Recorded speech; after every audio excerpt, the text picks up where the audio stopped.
जय श्री कृष्णा। गीता जी का 14वां अध्याय गुण त्रय विभाग योग।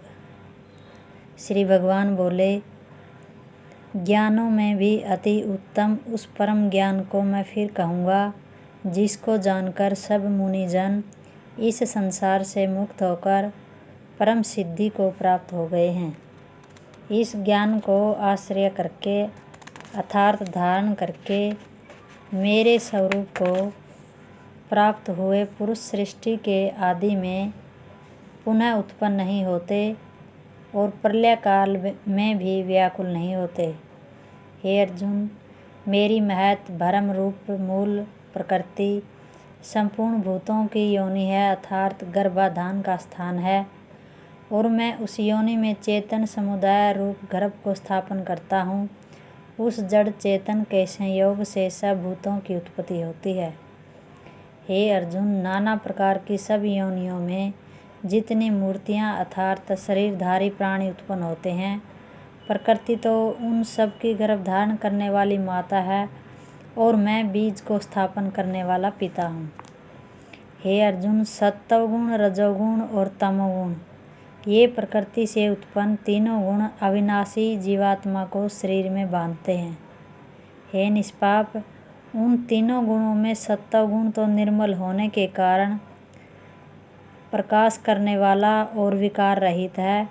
वह सुख के संबंध से और ज्ञान के संबंध से अर्थात अभिमान से बांधता है। हे अर्जुन, राग रूप रजोगुण को कामना और आसक्ति से उत्पन्न जान। वह इस जीवात्मा को कर्मों के और उनके फल के संबंध से बांधता है।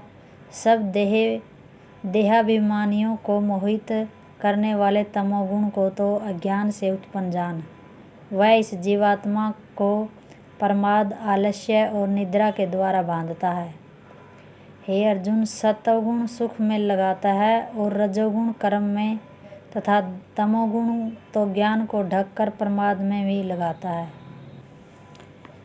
हे अर्जुन, रजोगुण और तमोगुण को दबाकर सत्वगुण, सत्वगुण और तमोगुण को दबाकर रजोगुण, वैसे ही सत्वगुण और रजोगुण को दबाकर तमोगुण बढ़ता है। जिस समय इस देह में तथा अंतःकरण और इंद्रियों में चेतनता और विवेक शक्ति उत्पन्न होती है, उस समय ऐसा जानना चाहिए कि सत्वगुण बढ़ा है। हे अर्जुन, रजोगुण के बढ़ने पर लोभ प्रवृत्ति स्वार्थ बुद्धि से कर्मों का सकाम भाव से आरंभ, अशांति और विषय भोगों की लालसा ये सब उत्पन्न होते हैं।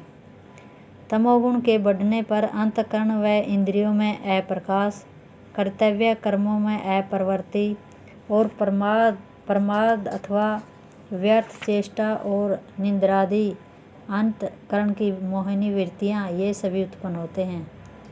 जब यह मनुष्य सत्वगुण की वृद्धि में मृत्यु को प्राप्त होता है, तब तो उत्तम कर्म करने वालों के निर्मल दिव्य स्वर्गादि लोकों को प्राप्त होता है। रजोगुण के बढ़ने पर मृत्यु को प्राप्त होकर कर्मों की आसक्ति वाले मनुष्यों में उत्पन्न होता है तथा तमोगुण के बढ़ने पर मरा हुआ मनुष्य कीट पशु आदि मूढ़ योनियों में उत्पन्न होता है। श्रेष्ठ कर्म का तो सात्विक अर्थात सुख ज्ञान और वैराग्य आदि निर्मल फल कहा है। राजस कर्म का फल दुख तथा तामस कर्म का फल अज्ञान कहा है। सत्वगुण से ज्ञान उत्पन्न होता है और रजोगुण से निसंदेह लोभ तथा तमोगुण से प्रमाद और मोह उत्पन्न होते हैं और अज्ञान भी होता है।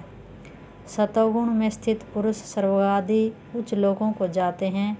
रजोगुण में स्थित राजस पुरुष मध्य में अर्थात मनुष्य लोक में ही रहते हैं और तमोगुण के कार्य रूप निद्रा प्रमाद और आलस्य आदि में स्थित तामस पुरुष अधोगति को अर्थात कीट पशु आदि नीच योनियों को तथा नरकों को प्राप्त होते हैं।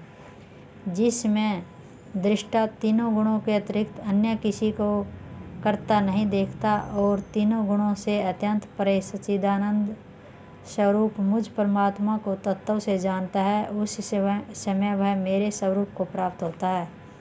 यह शरीर पुरुष की उत्पत्ति के कारण रूप इन तीनों गुणों को उल्लंघन करके जन्म मृत्यु वृद्धावस्था और सब प्रकार के दुखों से मुक्त हुआ परमानंद को प्राप्त होता है। अर्जुन बोले, इन तीनों गुणों से अतीत पुरुष किन किन लक्षणों से युक्त होता है और किस प्रकार के आचरणों वाला होता है, तथा हे प्रभु, मनुष्य किस उपाय से इन तीनों गुणों से अतीत होता है।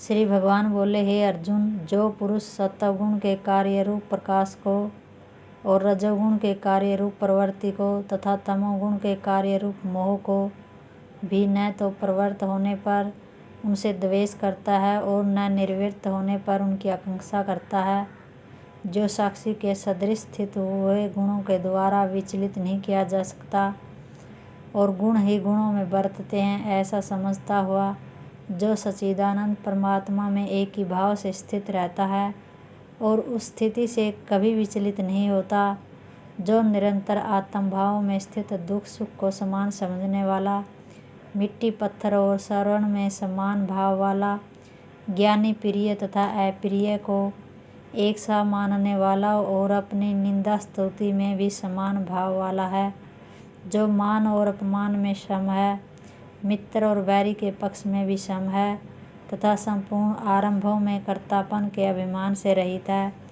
वह पुरुष गुणातीत कहा जाता है। और जो पुरुष अव्यभिचारी भक्ति योग के द्वारा मुझको निरंतर भजता है, वह भी इन तीनों गुणों को भली भांति लांघ कर सच्चिदानंद ब्रह्म को प्राप्त होने के लिए योग्य बन जाता है, क्योंकि उस अविनाशी पर ब्रह्म का और अमृत का तथा नित्य धर्म का और अखंड एक रस आनंद का आश्रय में हूँ। जय श्री कृष्ण।